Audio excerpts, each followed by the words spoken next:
आज जो कहानी हम सुनने वाले हैं वो कोई फिक्शन नहीं है, बल्कि एक सच्ची घटना है जो हमें उत्कर्ष और छवि नाम के एक परिवार ने भेजी है।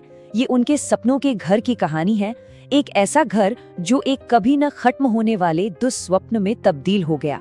इस कहानी की सबसे डरावनी बात पता है क्या है? इसका अंत। तो चलिए शुरू ही अंत से करते हैं। परिवार का ये बयान हमें सीधे उस खौफ में ले जाता है जिसके साथ वो आज भी जी रहे हैं। पर सवाल ये है कि वो इस हालत में पहुंचे कैसे?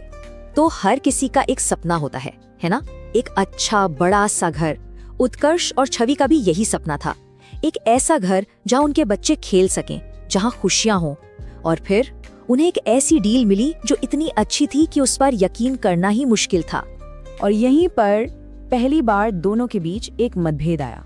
उत्कर्ष को तो लगा कि भाई इससे बढ़िया डील मिल ही नहीं सकती, कीमत शानदार, जगह परफेक्ट, घर भी बड़ा। लेकिन छवि के मन में एक अजीब सी बेचैनी थी। उसे लग रहा था कि दाल में कुछ तो काला है। इतना अच्छा घर इतना सस्ता कैसे?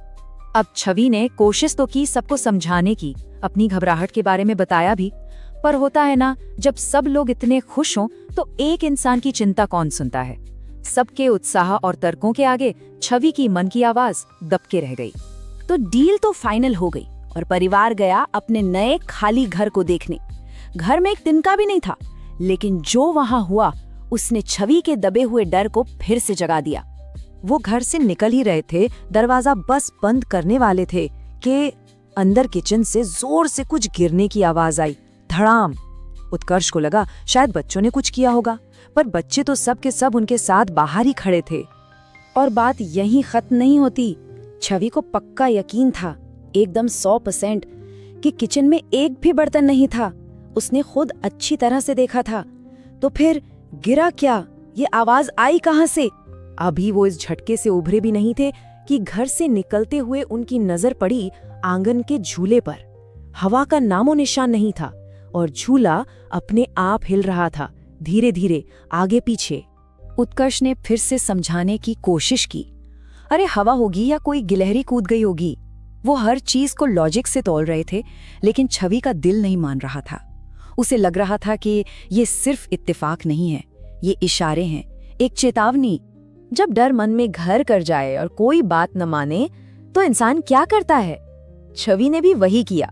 वो एक पुजारी के पास पहुंची और पुजारी जी ने एक अजीब सी चीज मांगी, उस घर के आंगन की मिट्टी। और जब छवि अकेले उस घर में मिट्टी लेने गई तो जो हुआ वो शायद उसकी सबसे बड़ी गलती थी। सबसे पहले उसने देखा कि डाइनिंग टेबल की कुर्सियां बिखरी पड़ी हैं, जैसे अभी अभी कोई उठकर गया हो। फिर अचानक वो एक औरत से टकराई जिसके हाथों पर आटा लगा था, और इससे पहले कि छवि कुछ समझ पाती वो औरत गायब हो गई। जी हाँ, हवा में। सोचिए क्या हालत हुई होगी उसकी। वो बदहवास वहां से भागी, लेकिन घर पर ताला तो लगाना था। तो उसने अपनी दोस्त तानिया को साथ लिया और वापस लौटी। और उस रात जो उन्होंने देखा उसने सब कुछ बदल दिया। उन्होंने हिम्मत करके किचन की खिड़की से अंदर झांका और अंदर अंदर 2 औरतें थीं।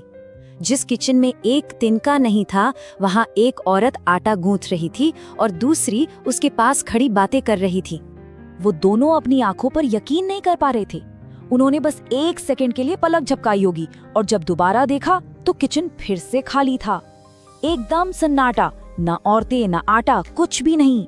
छवि इस खौफ से कांप रही थी। वो कुछ कहने के लिए अपनी दोस्त तानिया की तरफ मुड़ी, पर तानिया वहां नहीं थी, वो गायब हो चुकी थी।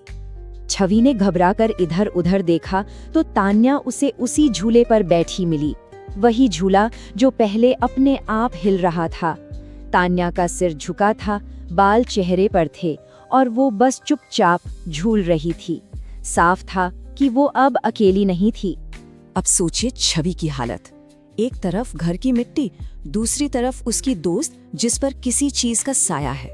वो जैसे तैसे दोनों को लेकर पुजारी जी के पास पहुंची और वहां जो सच सामने आया वो किसी भी भूत प्रेत की कहानी से ज्यादा डरावना था। पुजारी जी ने जैसे ही मिट्टी का पैकेट हाथ में लिया, उन्होंने उसे ऐसे फेंका जैसे कोई जहरीली चीज छू ली हो। उन्होंने जो कहा वो सुनने वालों के पैरों तले से जमीन खिसका देगा। उन्होंने कहा, ये किसी घर की मिट्टी नहीं है, ये कब्रिस्तान और शमशान की मिट्टी का मेल है। पर सबसे भयानक बात अभी बाकी थी। पुजारी जी ने बताया कि घर में जो आत्माएं हैं वो कोई भटकी हुई आत्माएं नहीं है, उन्हें जानबूझकर तांत्रिक क्रियाओं से वहां सिद्ध किया गया है। मतलब उन्हें हमेशा के लिए उस जगह से बांध दिया गया है और उन्हें हटाना नामुमकिन है। तो अब क्या? पुजारी जी ने तो अपना फैसला सुना दिया। अब परिवार एक ऐसे दौराहे पर खड़ा था जहां हर रास्ता तबाही की ओर ही जाता था।